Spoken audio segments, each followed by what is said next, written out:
Vocês estão bem? Quero dizer que eu amo vocês, viu, igreja? Amo muito vocês de verdade mesmo, né?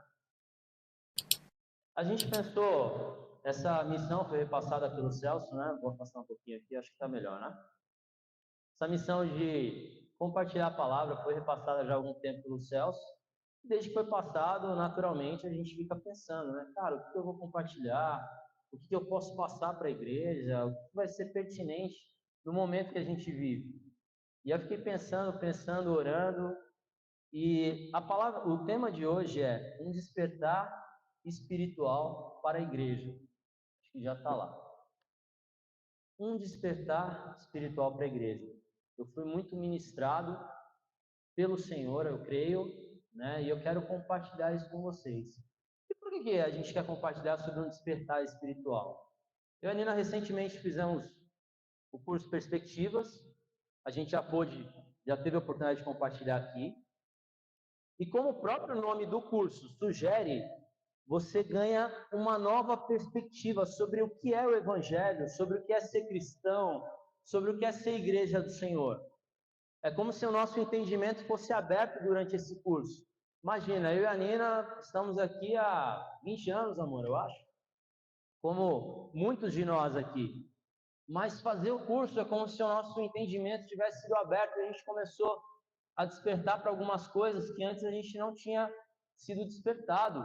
E o Senhor começou a falar conosco e a gente começou a implementar atitudes na nossa rotina que antes nós não tínhamos. Isso começou a arder demais no nosso coração, a ponto de, com todo mundo que a gente compartilha, a gente fala sobre despertar, sobre como a gente tem que ser em casa, como a gente tem que ser com o Senhor, como a gente tem que ser com as nossas esposas, com os nossos maridos. E isso começa a arder e você quer falar para todo mundo, isso te incomoda. E eu creio que é o Espírito Santo agindo, porque em mim, em Caio, não tem nada de bom. E, cara, quanto tempo eu fiquei aí dormindo e vindo na igreja e voltando para casa e nada acontecia. E às vezes nós estamos estagnados e não percebemos. E eu oro que você preste bastante atenção, não ao que eu quero falar, mas ao que o Espírito Santo quer falar, porque eu creio que ele quer usar a minha boca essa noite para falar com você. Eu não sou digno, eu sou pobre, nu, eu sou falho como qualquer outro, mas eu creio que o Espírito Santo te ama muito e ele quer falar na nossa igreja. E nós precisamos dar ouvidos. E não importa o quanto eloquente eu seja, o quanto articulado, ou quantos argumentos eu use para te convencer, dê espaço para o Espírito Santo falar o teu coração. Dê espaço para o Espírito Santo agir, porque se você não der essa brecha para que ele haja, qualquer coisa que eu falar aqui vai entrar por um ouvido e sair pelo outro. E durante vários momentos no culto você vai se distrair. Então não se distraia. Por favor, dê atenção, dê ouvidos àquilo que o Espírito Santo quer falar ao seu coração. Amém? Então, o texto base que nós vamos usar essa noite se encontra em Atos 2, 42, 43. É um texto curto, tá? Bem conhecido, e que a gente vai destrinchar ele bastante. A gente vai falar sobre os conhecidos 4 pilares da igreja primitiva, da igreja de Atos. Então, vamos ler? Atos 2, versículos 42 e 43. Eles se dedicavam ao ensino dos apóstolos e à comunhão, ao partir do pão e às orações. Todos estavam cheios de temor, e muitas maravilhas e sinais eram feitos pelos apóstolos. Amém? Vamos orar? Senhor Jesus, eu oro, Pai, que o Senhor fale conosco essa noite, a Tua palavra é doce e também viva e eficaz, e eu oro que o Senhor fale através de mim, Pai. Tem misericórdia da minha vida e pela Tua graça fala a Tua igreja tudo o que antes foi ministrado ao meu coração, Senhor. Traz à memória tudo que o Senhor falou comigo e que a palavra, se em algum momento for dura, logo em seguida seja leve também, para que os corações absorvam e para que isso gere realmente mudança de atitude, mudança de pensamento, mudança de curso, Senhor.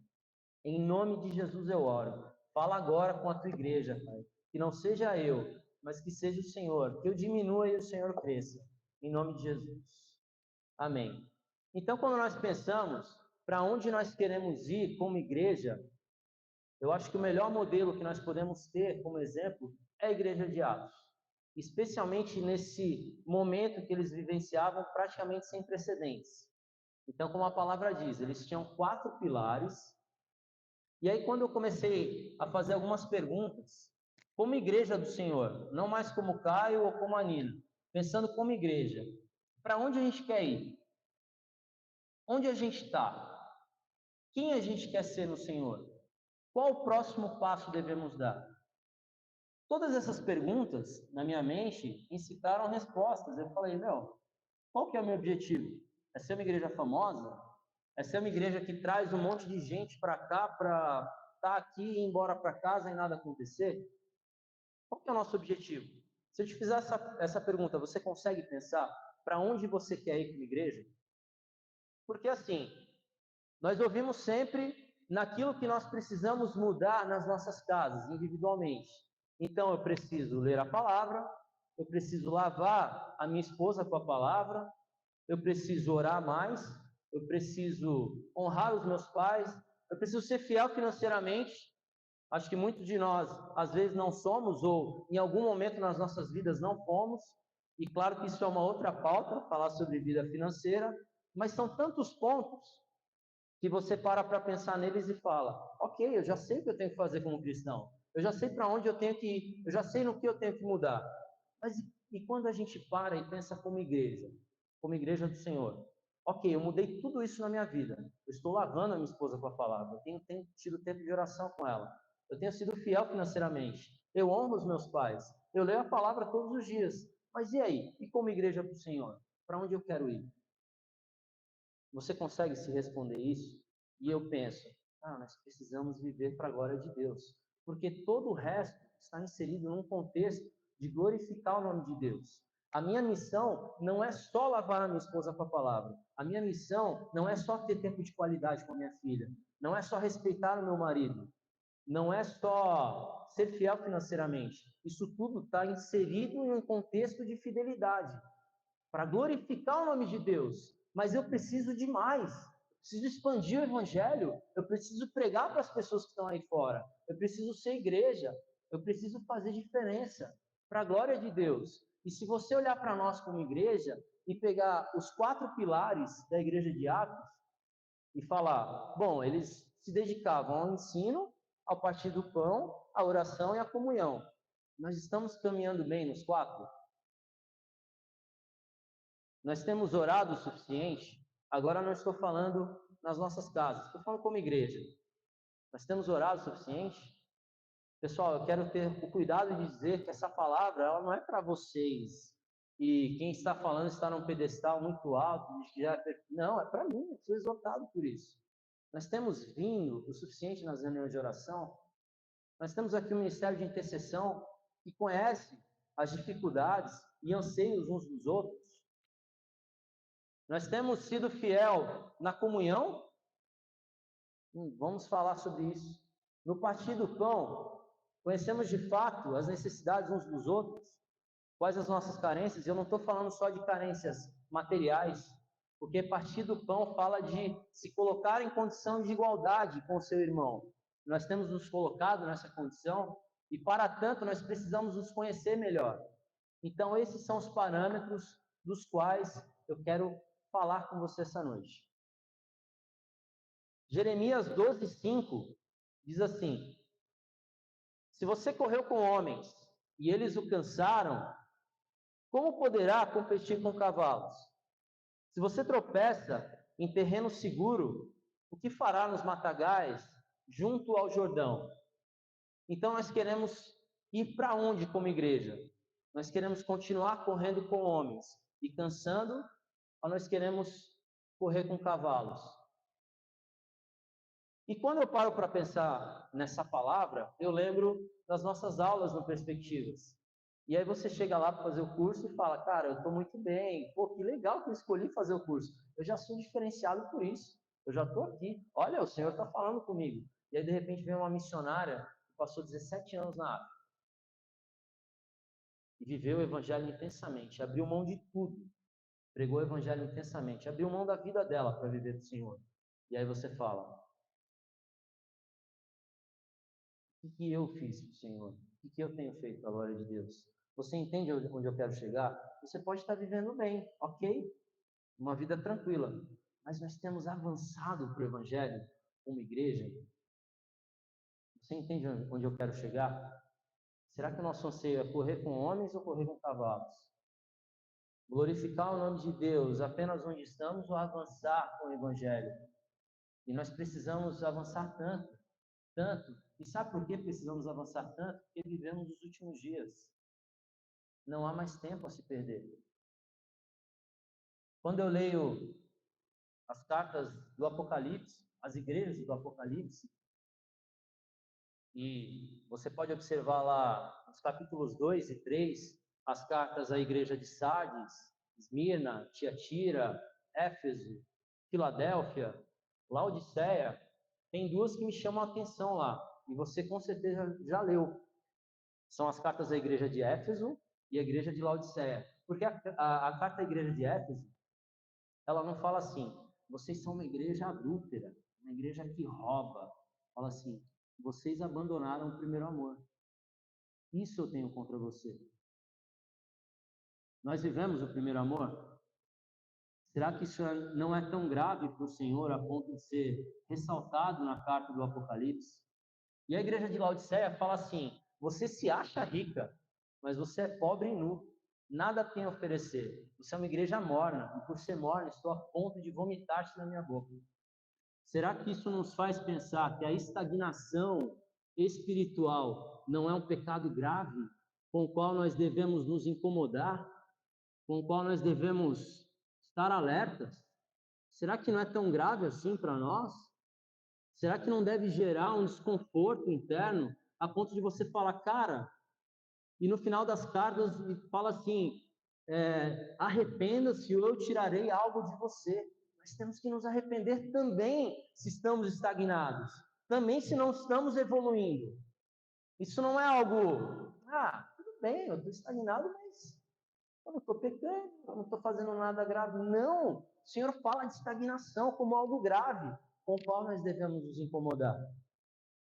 Então vamos considerar o modelo de igreja implantada. Kim, eu acho que tem um slide aí. Esse. Então nós aprendemos sobre isso no curso do Perspectivas, em um dos módulos, que fala assim: qual o modelo de uma igreja implantada? Então, quando eu começo uma igreja, quais caminhos eu devo percorrer? Então diz lá, o primeiro passo é o pioneirismo. Então o Tim chegou aqui, ok? Implantou uma igreja. E tem algumas mnemônicas para a gente relacionar com esses termos. Então, pioneirismo, o que é o pioneirismo? O missionário chega para implantar a igreja, ele faz tudo. Ele vai implantar uma igreja, ele vai ensinar todo mundo e vai fazer tudo. E aí a gente avança para a segunda parte, que é a paternidade. Eu vou fazer e você vai observar. Você vai aprender comigo. E aí nós vamos para a terceira parte, que é a parte da parceria. Agora nós vamos fazer juntos, vamos crescer juntos. E, enfim, eu vou para a última parte, que é a parte desejada, onde é a parte do participante. Agora, você faz e eu observo. Onde nós estamos como igreja nessas 4 etapas? Nós já estamos na fase do participante? Nós já avançamos como igreja? Já nos multiplicamos o suficiente? Ou andamos para trás? Qual a sua opinião? Qual a sua reflexão a respeito? Podemos dizer que nós avançamos como igreja? E, pessoal, eu volto a repetir, quando eu falo de avançar como igreja, não estou falando de implantar um monte de igreja por implantar. O que eu tenho cuidado de te dizer aqui, não é porque eu quero ver a igreja cheia de pessoas para dizer, nossa, como as pessoas têm vindo. Não, nós não oramos por quantidade, nós oramos por qualidade, por pessoas que queimam pelo Senhor, que entendem o verdadeiro evangelho. Que vem aqui, pessoal, e me perdoa, eu não quero ser duro, mas que não ficamos lá fora, pouco nos importando com a palavra. E quando eu falo isso, eu não quero ser duro, eu quero ser amoroso, porque eu amo a tua vida quando eu falo isso. Eu não estou dizendo que, eu não estou te julgando. O Márcio falou no domingo passado sobre o julgamento. O julgamento, ele revela uma ideia de sentenciar alguém, Quando eu te julgo, eu digo, porque você fica lá fora, você merece o inferno. Isso é sentenciar, isso é julgamento.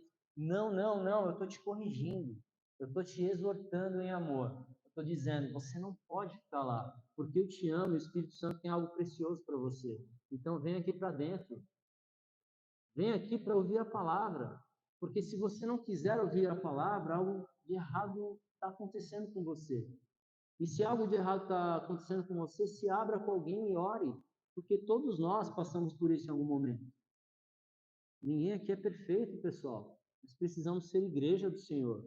Nós precisamos nos exortar uns aos outros. Precisamos amar ouvir a palavra.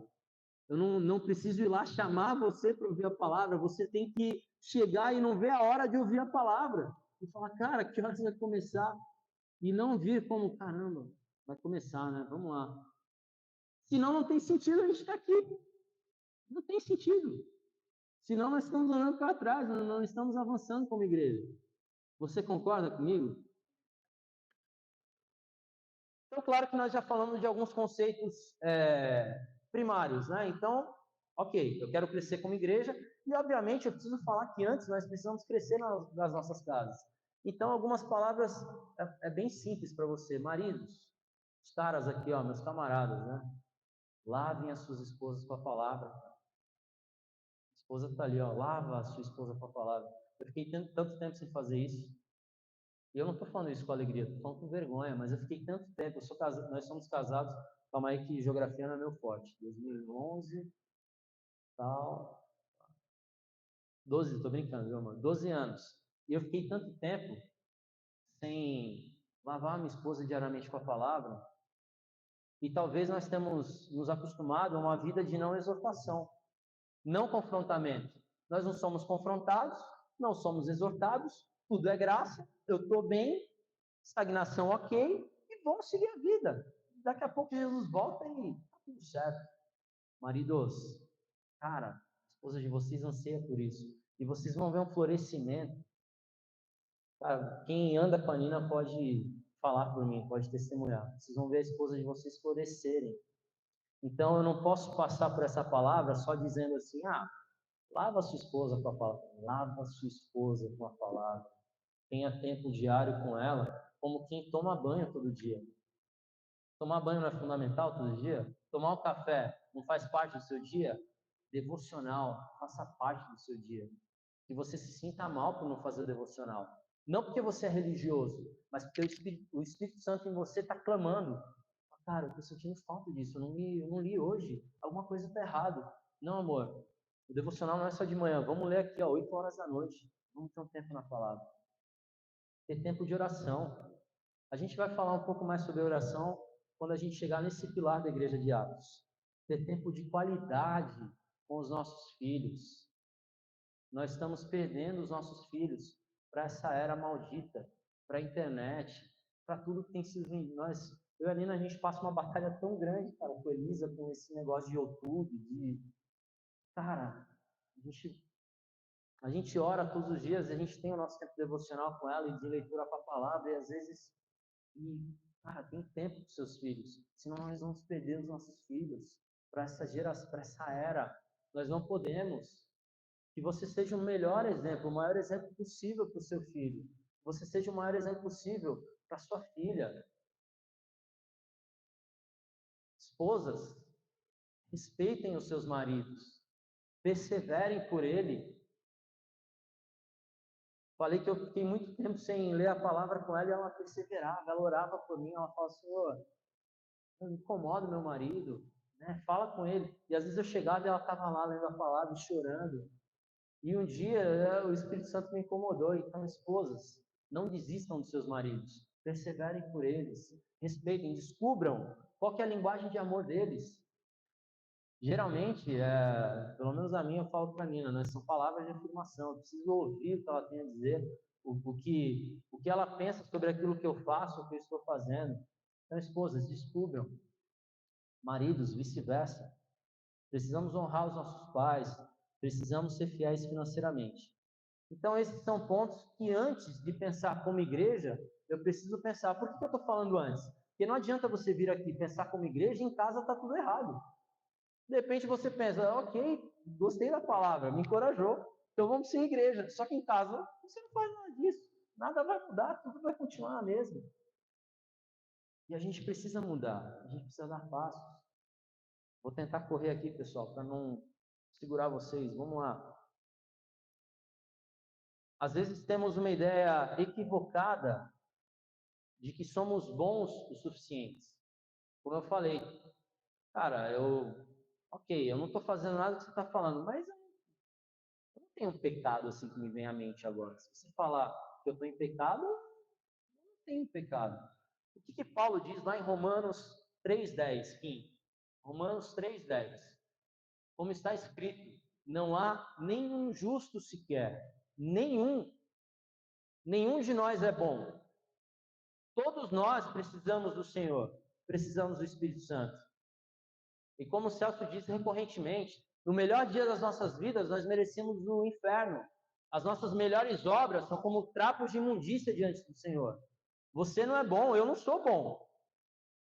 O que é bom é o Espírito Santo que habita em mim. E que ele fale ao seu coração essa noite. Amém? Precisamos nos arrepender. Você certamente já ouviu recorrentemente que a salvação é individual, né? Você cansa de ouvir isso. Ah, mas a salvação é individual. Mas nós não podemos pensar individualmente. Nós temos que pensar como igreja. Um exemplo bem bobo, né? Bem assim, principalmente para os caras, né, que estão aqui, né? Imagina um jogador de futebol, né, que se destaca lá, o cara faz um ano fantástico e o time dele vai para a Série B. Tipo, você é salvo, mas a tua igreja tá... E aí, de repente, você pensa assim, eu vou sair daqui. Eu vou sair, não está bem, eu vou para outra igreja. Será que é isso que o Senhor quer para nós? Será que esse não é o nosso primeiro campo missionário? Eu te digo que eu cheguei a pensar isso um dia. Antes de irmos para Campo Mourão, e eu tenho que me abrir com você, né? A gente passava por isso, falava, eu não estou com muita vontade para a igreja. Não sei o que é. Será que não é outro lugar? Será que o meu tempo aqui não deu? Você já fez essa pergunta alguma vez? Será que o meu tempo aqui não deu? Se nós andamos para trás, não, seu tempo não deu. Se você avançou, se crescemos no Evangelho e você fez a sua parte, seu tempo aqui pode ser que tenha dado. E pode ser que você seja chamado para outro lugar. Mas se nós andamos para trás e você não fez sua parte, não, seu tempo não deu. Há muito trabalho a ser feito aqui. Muito trabalho. Se você olhar em volta, nossa, quanto trabalho nós temos que fazer. Então eu te encorajo dizendo, não, o seu tempo não deu aqui. Nós precisamos antes crescer. Dizemos no meio militar, né? Missão dada é missão cumprida. Se não cumprimos a missão, não. Então, nosso tempo aqui não deu, não. Não deu. Eu vi um exemplo esses dias sobre a diferença entre honradez e obediência. A Bíblia fala lá para você honrar, né, seus pais. Você sabe a diferença entre honrar e obedecer? A diferença está que obedecer depende de uma ordem emanada. Então você me dá uma ordem e eu obedeço. Honrar está relacionado a fazer algo na sua proatividade, fazer algo além, algo pelo qual você não foi mandado. Você pode obedecer ao Senhor, isso é legal. Davi quis construir um templo que o Senhor não mandou ele construir. E o Senhor falou que ele agradou o coração dele. Ele quis ir além. Será que nós estamos prontos para fazer coisas pelo Senhor, para honrar o nome dele? Coisas que ainda ele não nos mandou? Será que estamos prontos para acordar e falar, Senhor, eu quero honrar o teu nome. Eu quero andar mais do que aquilo que me foi proposto. E essa é a grande diferença. Mais do que obedecer, eu poderia te dizer assim, obedeça o Senhor, meu irmão, mas eu quero dizer, honre ao Senhor. Honre ao Senhor. Honre o nome dele.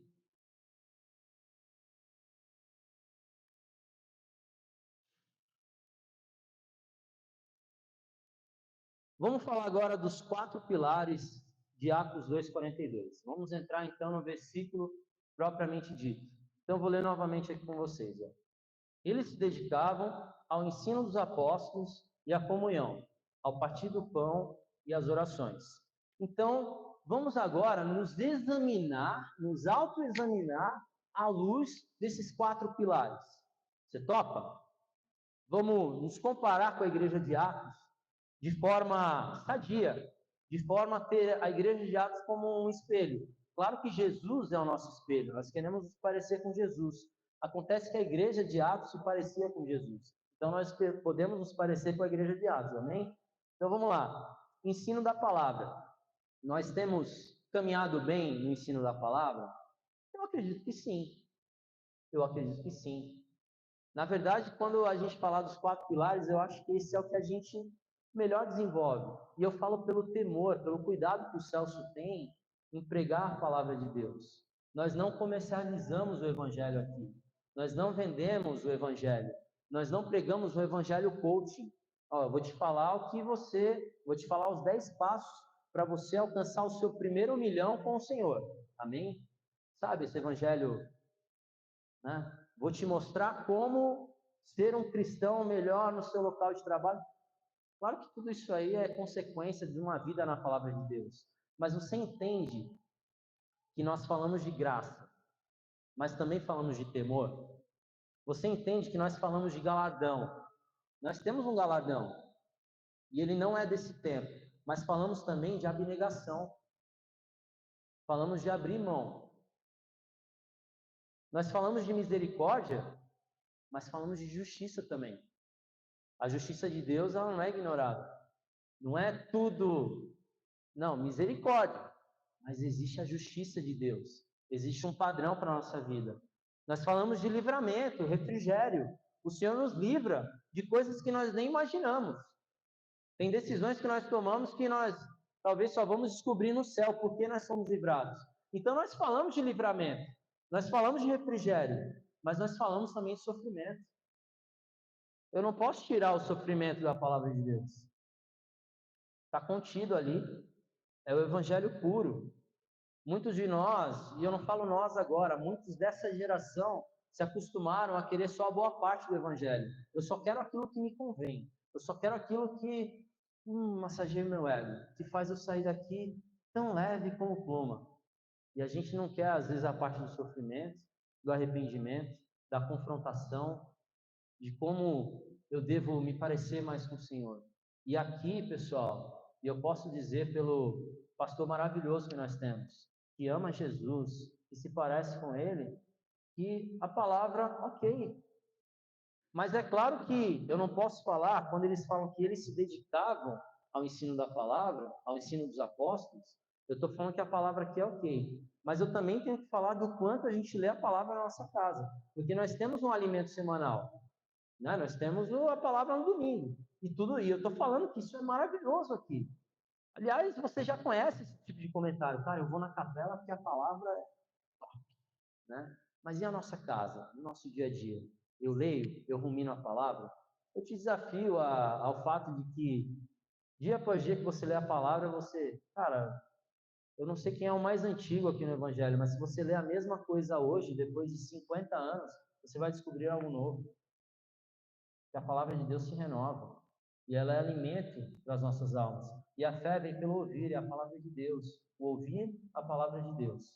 Então, quando nos examinamos à luz da igreja de Atos, tendo o ensino dos apóstolos como parâmetro, nós não podemos falar só do domingo. Nós temos que falar da nossa vida diária. Nós temos que falar do nosso pão diário.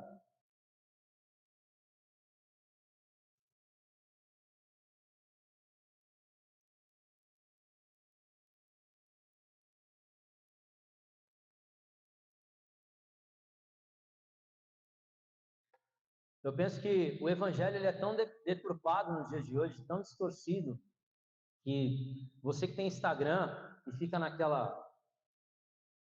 Todo mundo em algum momento fica ou já ficou. Isso é um vício, cara, a gente tem que abandonar, não é possível. Mas quando você faz isso aí, às vezes você passa um monte de coisa de igreja, palavra, e você vê tanta distorção da palavra. E esses dias eu vi um cara aí bem conhecido, famoso, e ele foi tipo numa onda assim de curar a mulher, né? E a mulher estava na cadeira de rodas e se você já viu esse vídeo, você vai até dar risada. E aí ele chega e toca e o vídeo está rolando, né? E ele fala e não tem êxito. A mulher tenta levantar, ela senta de novo. E aí ele pergunta assim no final do vídeo, né? Você está sentindo culpa? Cara, que absurdo. Que absurdo. Então se acostumaram a associar o sofrimento a ausência de Jesus na sua vida. Se você sofre é porque você não tem Jesus. Se você tivesse Jesus, você estava numa boa. Você já tinha alcançado o seu primeiro milhão. Você estava bonito na foto. Não, pessoal. Bendito é aquele que sofre em nome do Senhor. E a força do Espírito Santo se aperfeiçoa onde? Na nossa fraqueza. Quando nós somos fracos, é que nós somos fortes, né? 2 Coríntios 12:10 diz, 2 Coríntios 12:10, por isso, por amor de Cristo, regozijo-me nas fraquezas, nos insultos, nas necessidades, nas perseguições, nas angústias, pois quando eu sou fraco, é que sou forte.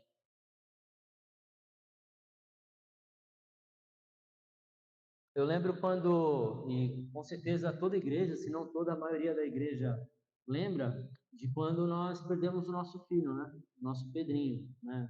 Acho que todos sabem que nós tivemos um casal de gêmeos e 21 dias depois do nascimento dele, o Senhor o recolheu. E eu nunca pensei que eu sentiria uma dor tão profunda na minha vida. E eu tô falando isso assim, sem demagogia. Quem acompanhou a gente ali, cara, eu pensei em desistir de muita coisa ali. Porque, cara, não existe nada, nada, nada, nada. Por isso que a gente tem que pensar no sacrifício de Cristo. Não existe nada mais dolorido que perder um filho, enterrar um filho, independente do momento em que você vai fazer isso. Independente do momento. E para muitos, de repente, eu poderia virar, né, as costas para Deus e dizer: Deus, pô, sou tão fiel, né? Eu te acompanho tanto, por que o Senhor fez isso comigo? E aí o Senhor, com o tempo, nos ensinou, né? Que meu filho, ele é como um galardão no céu. Ele está no céu. Ele está com o Senhor e um dia eu vou ver ele. E eu tenho que glorificar a Deus. Sabe por quê? Porque eu não sei se meu filho vai ter que experimentar o sofrimento do arrependimento, da conversão. Eu não sei se vai perder meu filho com 15 anos, atropelado. Eu não sei. Os caminhos do Senhor são insondáveis. Confie no Senhor como Jó confiou. Confie. Se você está sofrendo, esse sofrimento vai te fortalecer. Que seja repreendida essa ideia de associar o sofrimento. Pessoal, vamos entender bem, tá? Eu não estou falando do sofrimento que é consequência de um pecado. Eu estou falando daquele sofrimento que a vida te impõe, que o Senhor permite, e você fala: por que, Senhor, eu tenho sido tão fiel? E você se questiona. Mas tudo que nós temos no Senhor. E nós devemos nos alegrar nele. Então, que a gente refute essa ideia essa ideia tão distorcida de, cara, você está sofrendo. Falaram para Jó isso, né, cara? Tem certeza que tu não tem um pecado aí que você não quer falar para nós, não? Tem certeza? Tenha a convicção daquilo que você é no Senhor, mesmo que a gente sofra, porque a nossa glória é futura, o nosso galardão está por vir. Amém?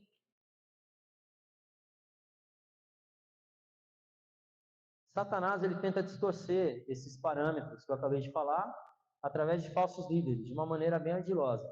Então, olha só, ele não diz assim que você não precisa de Deus para ter tudo. Porque se ele disser isso para você, você facilmente vai identificar, né? Não, como assim eu não preciso de Deus? Claro que eu preciso de Deus.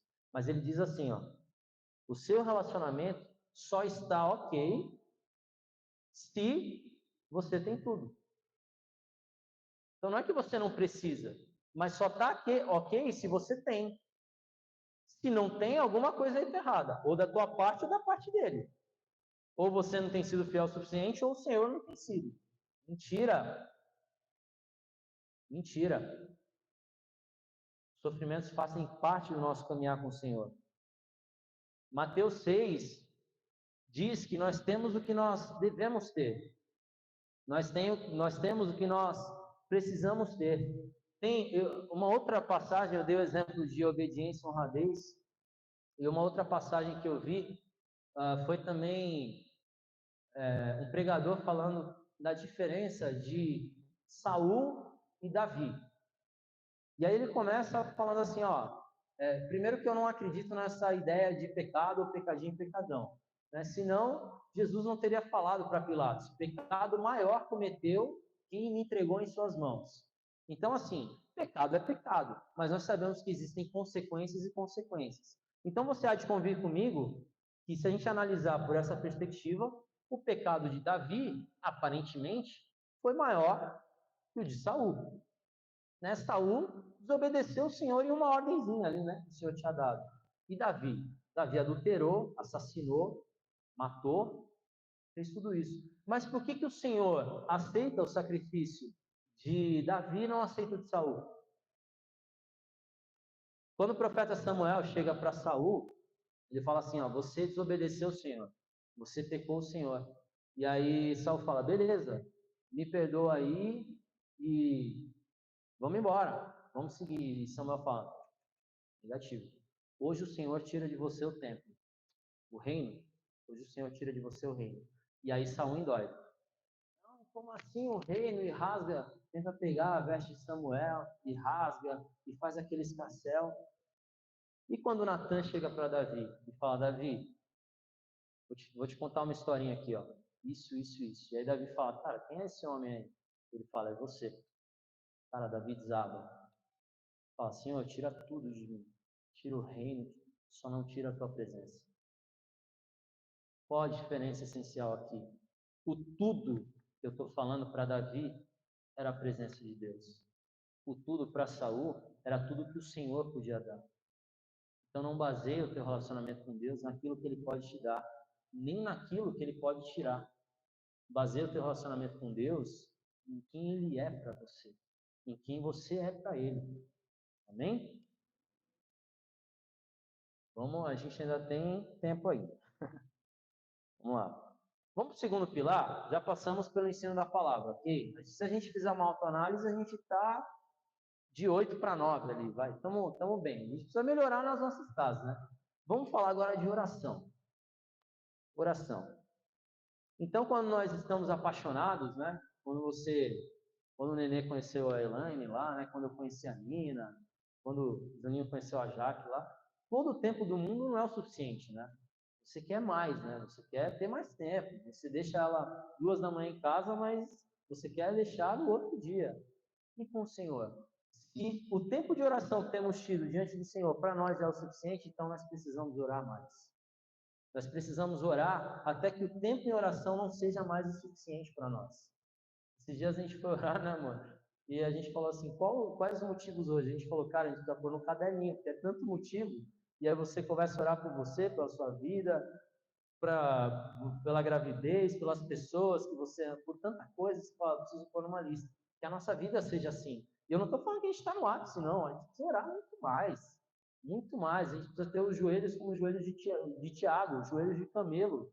Né? A gente precisa se prostrar diante de Deus, até o ponto em que a gente falar para nós mesmos, cara, não está sendo o suficiente. 1 Tessalonicenses 5,17 diz, orem continuamente.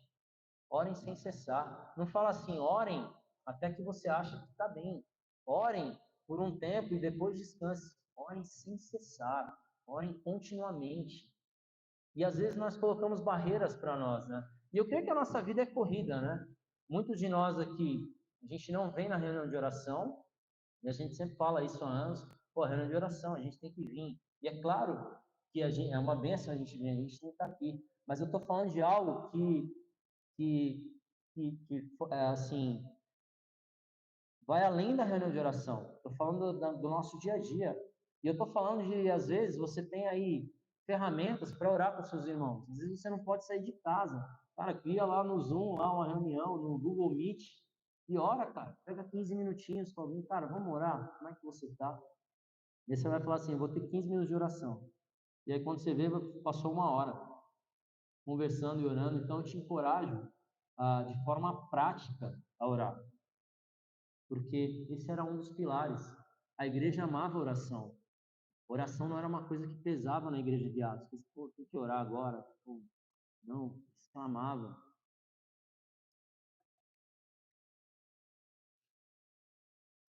Semana passada aconteceu um episódio aqui na igreja, não vou me aprofundar nesse episódio, tá? Mas muitos sabem porque foi testemunhado nos grupos.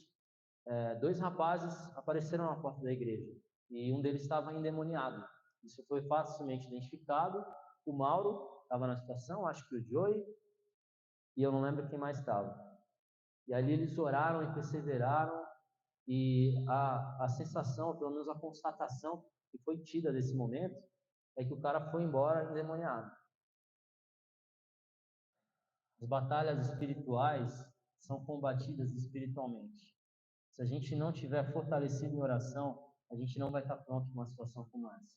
Se eu falar assim agora para você aqui, que uma pessoa vai se manifestar endemoniada aqui, você crê que todos nós estamos prontos para batalhar em oração por ela? E como nós estaremos prontos? Como você está pronto para o jogo? Se você treina. Se você treina, você está pronto para jogar. Então nós temos que orar. Nós temos que jejuar. Galera, não estou falando vocês. Nós, você percebe como o Espírito Santo ministrou meu coração sobre isso? Porque não adianta nada eu te falar se eu também não mudar a minha mente, o meu coração, não me colocar na brecha. Como eu falei, nós ansiamos por fogo ardente aqui, né? Nós falamos assim, eu quero que na nossa igreja queime, eu quero que o Espírito Santo arda, que a gente viva um despertar como nunca vimos antes na capela, mas eu não mudo, eu não faço nada para isso acontecer, eu não examino a mim mesmo, não me arrependo, como que isso vai acontecer? Você realmente acha que ao vir para a igreja, algo sobrenatural vai acontecer e você vai ser arrebatado ao sétimo céu? Não, não. A gente tem que mudar no nosso dia a dia. E quando eu falo de mudança, eu falo de metanoia, mudança de direção. Você está indo para cá, agora você vai para cá. Eu não quero que vocês sintam remorso pelo que eu estou falando. Eu não quero que isso seja pesado para vocês. Aliás, o Espírito Santo não quer. O Espírito Santo quer que isso te incomode, que isso arda no teu coração. Que você entenda que a gente precisa orar mais, não porque o Caio falou, não porque o Celso falou, porque o Espírito Santo está falando dentro de você. Cara, eu preciso orar mais. Porque se no ensino da palavra nós vamos bem, mas se na oração nós não estamos bem, se na comunhão nós não estamos bem, e no partir do pão nós não estamos bem, do que adianta? Kim, coloca uma imagem que tem aí do tetraedro do fogo. Eu vou puxar a brasa para minha sardinha agora um pouco. Bombeiro tem que falar um pouquinho de fogo, né? Olha lá, isso é o tetraedro do fogo, né? O que o tetraedro do fogo contém? Calor, comburente, que é oxigênio, combustível, pode ser sólido, líquido ou gasoso, e reação química em cadeia. Se eu tirar qualquer um dos 4 elementos, o que acontece? O fogo se apaga. Se eu estou bem na palavra, mas não estou bem em nenhum dos outros 3 pilares, o que vai acontecer com o nosso fogo aqui? Ele vai se apagar. Então eu faço essa comparação ao tetraedro do fogo. Se você jogar água, você retira o quê? O calor, né? Você está retirando o calor. E aí o fogo se apaga. Se você retira lá, se você pega um combustível e coloca um pano em cima, você retira o quê? O comburente, né? Você isola o combustível do oxigênio, você abafa. Então eu retirei lá o comburente. Se um sofá está pegando fogo e tem um sofá do lado e eu retiro o quê? O combustível. E qualquer um desses elementos que eu tirar, o fogo vai acabar. Então, pessoal, se eu for bem no ensino da palavra e achar que isso está bem, para eu seguir a minha vida aqui adiante, está errado. Isso é um engano. Você precisa estar bem em todas as áreas. Você precisa estar bem na sua casa. Você precisa estar bem no seu casamento. Eu preciso estar bem no meu casamento. Eu preciso estar bem com os meus filhos, com a minha filha. Não tem como ser crente pela metade. Eu vou bem aqui, mas ali uma hora eu chego. Não, tudo tem que estar bem. Eu tenho que estar bem em oração também. E há tanto pelo que orar, há tanto, tanto pelo qual nós precisamos clamar. Vou correr só um pouquinho, porque pelo meu relógio aqui faltam 15 minutos. E eu não quero te prender tanto. Vamos falar agora de comunhão. Kim, eu acho que a gente tem um conceito aí de koinonia.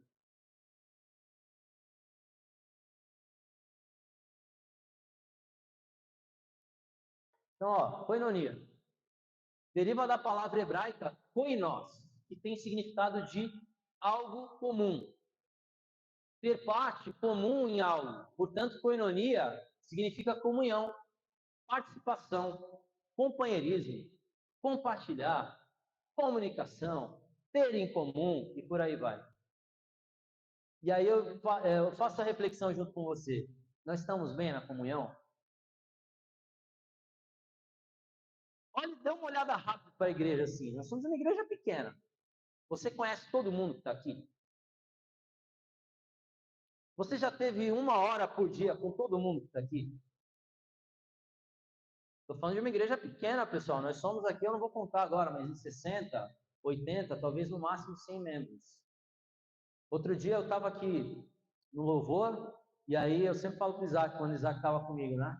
Eu falo, cara, eu vou deixar o violão aqui e eu vou correr para lá. E se eu for guardar tudo, quando eu chegar lá, eu não consigo abraçar ninguém. Porque o culto hoje acaba e agora. Eu fico olhando assim e falo, caramba, cara. Teve gente ali que eu não vejo há umas 3 semanas, cara. E eu não tive a oportunidade de dar um abraço. Por que será? Será que nós deixamos de amar a comunhão com o tempo? Todos os pilares são importantes. Mas se eu pudesse destacar só um, que nos dá o sentido de ser igreja, eu destacaria a comunhão. Sabe por quê? Porque oração, você pode orar em casa. O ensino da palavra, você pode, até o partir do pão da sua casa, você pode abençoar alguém que está lá nos Estados Unidos. Mas e a comunhão? Como que você vai ter comunhão da sua casa, ou saindo rapidamente, ou fugindo das pessoas? Não, eu amo o Senhor, mas eu não quero ter tempo com pessoas. Cara, alguma coisa aí está errada. O Celso fala sobre isso. O nosso relacionamento na vertical acompanha o nosso relacionamento na horizontal. Não tem como amar a Deus e odiar estar com as pessoas. Não tem como eu amar o Senhor e não querer estar com os meus irmãos. E quando eu falo de comunhão, entenda bem, não estou falando de você vir nesse espaço aqui. Eu estou falando de procurarmos os nossos irmãos durante a semana. Falar, cara, vem aqui em casa, vamos tomar um café. Precisamos discipular uns aos outros. Olha só, se nós somos igreja há tanto tempo e nós já não estamos mais ainda na paternidade, se nós já estamos na parte da participação e podemos nos expandir, por que nós não discipulamos uns aos outros? Será que ninguém aqui precisa ser discipulado? Será que aqui ninguém precisa ser acompanhado? Será que aqui ninguém precisa ser encorajado, exortado e tanto usados? Por quê? Porque ainda não estamos na fase da participação. E eu não falo isso com alegria, eu falo isso com pesar, mas com esperança de que você está me ouvindo, que você está ouvindo o Espírito Santo e que a gente pode mudar. E eu falo, cara, eu amo vocês, eu amo essa igreja, de verdade. Nós amamos essa igreja, nós amamos estar aqui. Eu não quero sair daqui se a gente estiver fraco. Eu quero encorajar, eu quero crescer junto com vocês. E eu oro que você queira também. Eu oro que você queira estar aqui.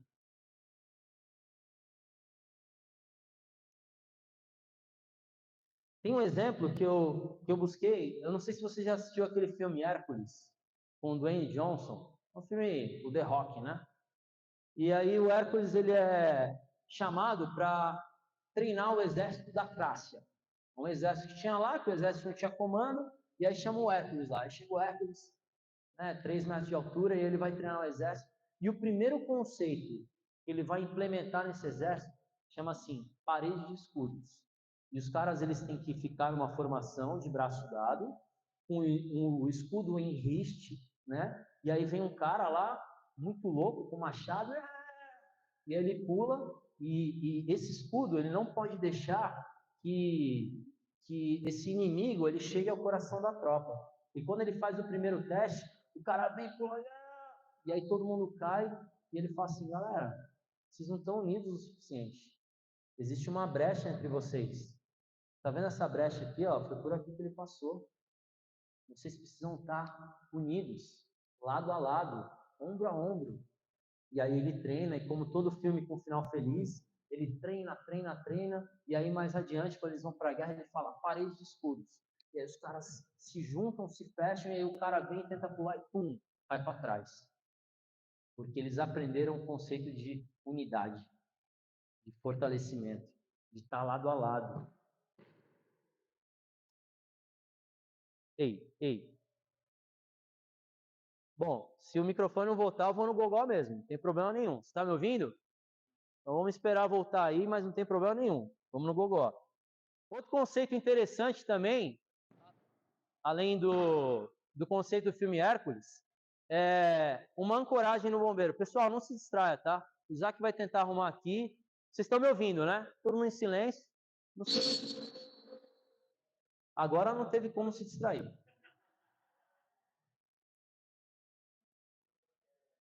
Pessoal, é espiritual. É espiritual. Então, meu Deus, hein, cara? Senhor, tem misericórdia, né? Tem misericórdia. Então, outro conceito também que eu trago, que eu comparo a você, para que você lembre facilmente de unidade, né? Eu falei do filme, a gente tem um conceito, você especializado no bombeiro, em salvamento em altura. E a gente tem um conceito de ancoragem. Na ancoragem, quando a gente faz uma ancoragem para descer de um ponto alto, a gente tem vários componentes que formam essa ancoragem. Então, eu tenho um mosquetão, eu tenho a corda, eu tenho uma fita, eu tenho um cordim, eu tenho um freio, eu tenho tudo. E cada um desses elementos ele tem uma capacidade. Então, eu tenho um mosquetão de 2,5 kN, que equivale a 2.500 quilos, e eu tenho uma corda de NFPA de 4.080 quilos, a capacidade da corda. Só que a gente fala assim, o teu sistema, ele é tão forte quanto o teu ponto mais fraco.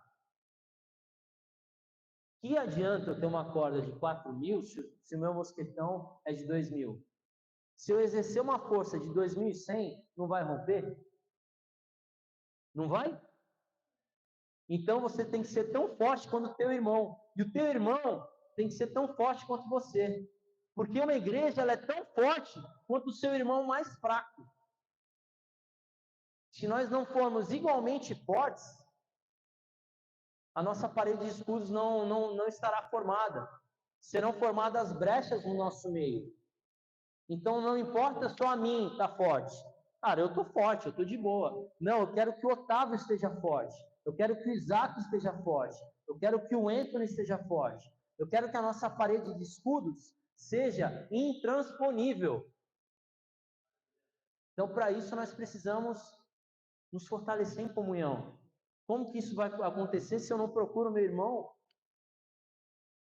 Cara, uma coisa bem simples. Nós temos mais 10 minutos, aguenta firme aí. Estamos já caminhando para a parte final. Uma coisa bem simples, homens, né? Nós, cara, vamos tentar trocar até as nossas conversas. A gente sempre se reúne para falar de futebol, política e trabalho.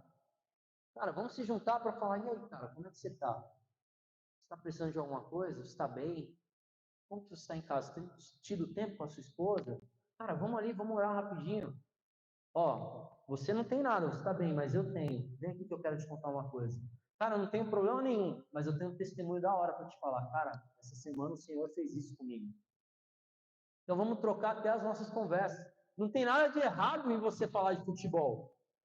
O ponto aqui é, ó, virada de chave, mudança de atitude. Então não é nem uma coisa nem outra. Eu e o Nenê vamos falar muito de futebol ainda, cara. Mas eu preciso também chegar no Nenê e falar, e aí, cara, você precisa de oração? Como que você está em casa? Chega aí, vamos orar. Deixa eu te contar uma coisa que, cara, me alegrou essa semana. Deixa eu te falar uma coisa que eu conversei com a Nina na palavra essa semana. E, cara, isso vai surtir efeito. Tá vendo? É uma coisa simples. A gente precisa abandonar, pessoal, as bolhas, as panelas. Aquela pessoa que você só fala com ela há 20 anos. Senta lá do outro lado, pessoal. Fala com outra pessoa, conhece ela. Cara, isso é tão gostoso, tão maravilhoso. Nós fizemos aqui o louvorzão dos jovens e eu convidei uma galera do Flames, que é um grupo de jovens que tem Cubatão. E eles vieram e, cara, vamos se misturar, vamos. E aí, quando chegou, cara, ficou a galera da capela aqui, a galera do Flames aqui. E aí, no final, eu falei, cara, vamos se conhecer e tal. E deu 10 minutos, a galera foi embora e a galera. Gente, a gente precisa se misturar, cara. O que aconteceu com a nossa comunhão? Com a gente amar, tá junto. Isso se perdeu de forma tão sutil que a gente não é capaz de enxergar. Você enxerga isso? Ou eu enxergo sozinho? Ou tá tudo bem com a comunhão e eu tô falando para mais? Cara, não tá tudo bem. Não tá, a gente precisa virar a chave. A gente precisa voltar a amar a comunhão. Eu falo às vezes com saudosismo da época em que a gente ficava até 10 horas aí. A gente ia embora para casa e esquecia do horário. Não, já deu 10 horas. Hoje, meu irmão, acaba o culto. Se eu não descer correndo no louvor, eu não pego ninguém lá, cara. Misericórdia, pessoal. É engraçado, mas seria cômico se não fosse trágico, né? Ou seria trágico se não fosse cômico. Provérbios 27, 17 diz: assim como o ferro afia o ferro, o homem também afia o seu companheiro. Nós precisamos afiar uns aos outros, andar lado a lado. Os jovens precisam de nós, pessoal. Temos poucos jovens aqui, eu falo olhando para vocês, eles precisam de nós. Sabe por quê? Porque eu fui jovem nessa igreja. Não tão assim, vai, eu cheguei com uns 20 anos aqui, mas eu tinha quem me discipulasse, eu tinha quem me encorajasse, eu tive referências, e eu olho para muitos de vocês, sei que muitos tiveram aqui, e porque nós não somos as referências que nós tivemos? Porque hoje nós não somos referências. Então, os jovens, pessoal, precisam de nós. Vamos para o último conceito? Partir do pão. Esse é o último conceito, estamos acabando. E quando nós falamos aqui de partir do pão, eu estou falando de chamar o Marquinhos para rachar uma pizza. Partir do pão, eu estou falando de me colocar em condições de igualdade com ele. Quando você pega um pão, divide e dá metade para ele, vocês dois estão iguais. Então, quando eu falo de partir do pão, eu falo para você, se coloque em condição de igualdade com o seu irmão. Você está bem? Ele tem que estar bem também. E você tem convicção que ele está bem? Você conhece os problemas que ele tem enfrentado? Notem que um pilar chama o outro. Um pilar chama o outro. Não adianta eu estar forte em alguma coisa e não estar em outra. A minha estrutura vai desabar. E eu não estou falando só de recursos. Eu estou falando também de necessidades gerais. Cara, a nossa igreja precisa de trabalho. Precisa de gente nos ministérios. Como que eu posso chegar aqui sendo indiferente às coisas que tem para fazer? Hoje nós teríamos um momento missionário. A gente não tinha quem fizesse. E eu falei para a Nina, amor, desculpa, eu não vou fazer porque eu preciso me concentrar na palavra. E a gente não tinha quem fizesse. Pessoal, isso não te constrange? Isso me constrange. Uma vez eu vim aqui e não tinha ninguém para o Data Show. E glória a Deus pela Kim, pela Letícia, pela Vanessa, por aqueles que ainda perseveram. Cara, quando eu olho para o Isaac, para o Otávio, para o Luca, para o Júlio que está chegando agora, isso me encoraja. Sabe quando a chama está querendo, e aí vem o irmão e fala, cara, eu estou com você, e é a chama. Porque tem tanto trabalho para ser feito, e em nome de Jesus não é possível que isso não te incomode. E partir do pão é equalizar as condições. Não é só pegar um pão e dividir. Irmão, você precisa de 50 reais? Toma. Não é só isso. É, irmão, o que você precisa na prática? Você precisa que eu venha varrer contigo? Então eu vou partir o pão com você. Eu vou vir varrer contigo. O que você precisa? Fala para mim. Vamos partir o pão junto. Vamos nos colocar em condição de igualdade. E a gente vive no mundo capitalista. Falar de dinheiro é complicado. Mas, pessoal, o ponto aqui não é dinheiro, é se importar com o outro. Partir do pão, se importar com o meu irmão, se importar com o próximo. Vamos lá para a última página. Tudo bem quanto aos 4 conceitos? Será que podemos refletir como nós estamos em relação à igreja de Atos? E como nós podemos mudar? Em quais pontos nós podemos nos examinar como igreja e avançar?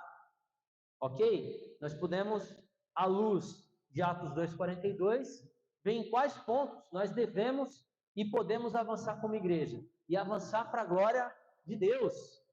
Avançar para a glória dele. Vamos para o versículo 43. Vamos finalizar o estudo. Versículo 43. Todos estavam cheios de temor, e muitas maravilhas e sinais eram feitos pelos apóstolos. O temor do Senhor é o princípio da sabedoria e precisa ser devolvido aos nossos corações. Porque se nós não nos importamos, então nosso coração está sem temor do Senhor. Notem que essa passagem, ela não fala assim, ó, Muitos sinais e maravilhas eram feitos pelos apóstolos e todos estavam cheios de temor. Não, é o contrário. Todos estavam cheios de temor e muitas maravilhas e sinais eram feitos pelos apóstolos. Se nós queremos ver grandes coisas acontecerem aqui, o temor precisa ser devolvido aos nossos corações. Nós precisamos orar pelo temor do Senhor. Provérbios 9:10 diz: o temor do Senhor é o princípio da sabedoria. Lembra lá do exemplo de Davi e Saul? Davi não se importava com o que ele tinha, ele se importava quem o Senhor era para ele e quem ele era para o Senhor. Você se importa com quem você é diante do Senhor? Você se importa com quem ele é para você hoje na sua vida? Quais coisas ocupam o lugar de Deus na minha vida hoje? Quais coisas de fato são prioridades? Eu preciso que o temor seja devolvido. Eu preciso temer o Senhor. Eu preciso temer se eu estou estagnado, porque eu conheço a palavra. O temor seja devolvido ao coração dessa igreja, em nome de Jesus. Nós precisamos temer o Senhor. A grande diferença entre temor e medo, e o Celso já falou isso repetidas vezes, é que o medo nos afasta, o temor nos aproxima. Então não tenha medo do que pode acontecer, tenha temor. Se aproxime do Senhor e Ele se aproximará de você. O Espírito Santo ele é gentil, ele não quer arrombar a porta do seu coração. Ele precisa que hajam brechas para que ele possa falar contigo. Eu disse aqui no início do estudo, não importa o quanto articulado eu seja ou quais argumentos eu vou usar para te convencer. Se você não der espaço para o Espírito Santo falar o que ele quer falar, ele não vai falar. Dê espaço para o Espírito Santo falar a você. Amém? Para finalizar, de quantos sinais e maravilhas nós podemos testemunhar ultimamente aqui? Você quer ser como a igreja de Atos, que testemunha sinais e maravilhas? E assim, nós testemunhamos, né? Às vezes, né? Tem uma maravilha que eu queria testemunhar, que são os nossos, quer dizer, os meus sobrinhos por tabela, né? Os sobrinhos da Nina. O Everton e a Nath estão grávidos, né? E são 2 meninos, para a glória de Deus. Isso é maravilhoso. É maravilhoso testemunhar disso. É uma alegria, né, amor? Sem precedentes. Mas nós queremos ir além? Queremos. Então vamos falar um pouco sobre sinais e maravilhas? Curas. Cura da alma. Cura de pecado. Cura de relações, de mágoas. Precisamos ver a cura acontecer no nosso meio. Libertações. Se você está preso a um pecado, você precisa ser libertado. Isso é uma maravilha. Se você puder testemunhar isso, isso são sinais de maravilhas do nosso meio. Conversões genuínas. Todos nós aqui somos genuinamente convertidos? Todos nós? Ou será que algum de nós vem aqui ainda porque tem que vir? Ou porque um parente vem? Cara, é uma maravilha se você se converter, se eu me converter, se nós somos convertidos. Mas eu creio que há conversões genuínas para acontecer aqui ainda. Conversões genuínas. Conversões, não convencimentos. Conversões. Pessoas precisam se converter, mudar de direção. Isso é uma maravilha. Arrependimentos. Precisamos nos arrepender em algumas áreas da nossa vida. Restauração de relacionamentos. Então, quando eu falo de sinais e maravilhas, de repente já vem na tua cabeça paralíticos andando. Cara, eu estou falando de curas da alma, que seriam maravilhosas se acontecessem. E nós precisamos ver acontecer no nosso meio. E para que aconteça, a mudança precisa acontecer em nós, como igreja do Senhor.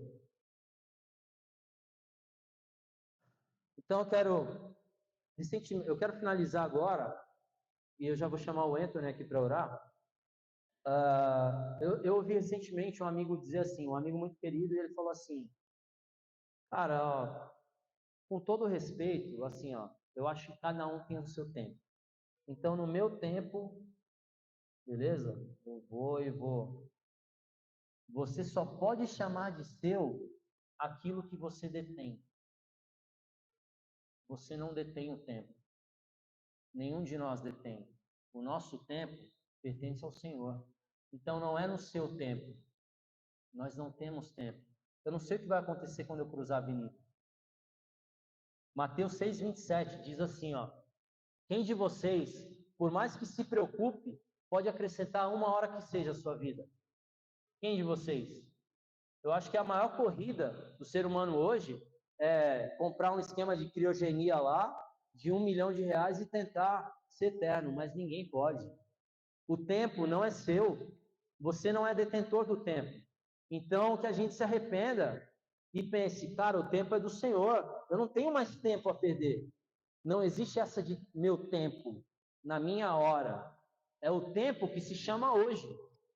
Se a gente tem que mudar, é hoje, é agora. Não tem mais tempo. O tempo está, ó, se esgotando. Para finalizar, agora sim, eu quero ler Efésios 5:14. Diz assim, ó: por isso é que foi dito: desperta, desperta, ó tu que dormes, levanta-te dentre os mortos, e Cristo resplandecerá sobre ti. Desperta, igreja. Vamos despertar juntos. Cristo vai resplandecer sobre nós, como igreja do Senhor. Basta a gente despertar, basta a gente acordar. Amém? Vamos orar? Senhor Jesus, eu te louvo, Pai, pela tua palavra, pela tua exortação aos nossos corações. Eu te louvo pelo que o Senhor quer fazer nessa igreja, em nós e através de nós, Senhor. Que essa palavra arda nos nossos corações, nos incomode, nos tire da nossa zona de conforto, Senhor. Não há mais tempo a perder. Nós queremos voltar os nossos olhos e corações para o Senhor. Como igreja do Senhor, traz arrependimento no nosso meio, traz conversão genuína, traz o temor do Senhor de volta aos corações. Que nós te adoremos, que nós rendamos os nossos olhos, as nossas mentes diante do Senhor. Lava as nossas mãos, purifica os nossos lábios, lava as nossas vestes, Senhor, em nome de Jesus. Por favor, Pai, que a tua palavra venha como uma flecha em nossos corações e traga mudança de vida, mudança de atitude, Senhor. Metanoia, nós queremos olhar para Ti, queremos voltar os nossos olhos para o Senhor, Pai. Nós queremos que o Teu milagre aconteça aqui, nós queremos arder no Senhor, queremos que o Teu Espírito Santo nos queime de dentro para fora, Senhor, como igreja do Senhor. Então, em nome de Jesus, toma o nosso coração em Tuas mãos, Senhor, faz a Tua vontade, faz a Tua obra, Pai, em nome de Jesus. Eu clamo, Pai, como igreja do Senhor, nós queremos mudar a nossa mente, queremos mudar o nosso coração, queremos voltar os nossos olhos para o Senhor, Pai. Então faz a tua obra, nós damos espaço para que o teu Espírito Santo trabalhe nessa noite em nome de Jesus, Senhor. Então trabalha nos nossos corações, Pai. Não há mais tempo a perder, Senhor.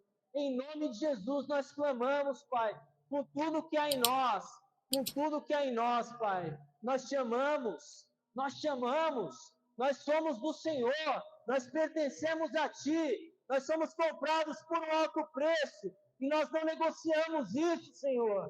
Nós somos Teus, Pai. Então toma-nos em Tuas mãos, em nome de Jesus, Senhor. Em nome de Jesus nós oramos. Em nome de Jesus, Senhor. Amém. Amém, Senhor.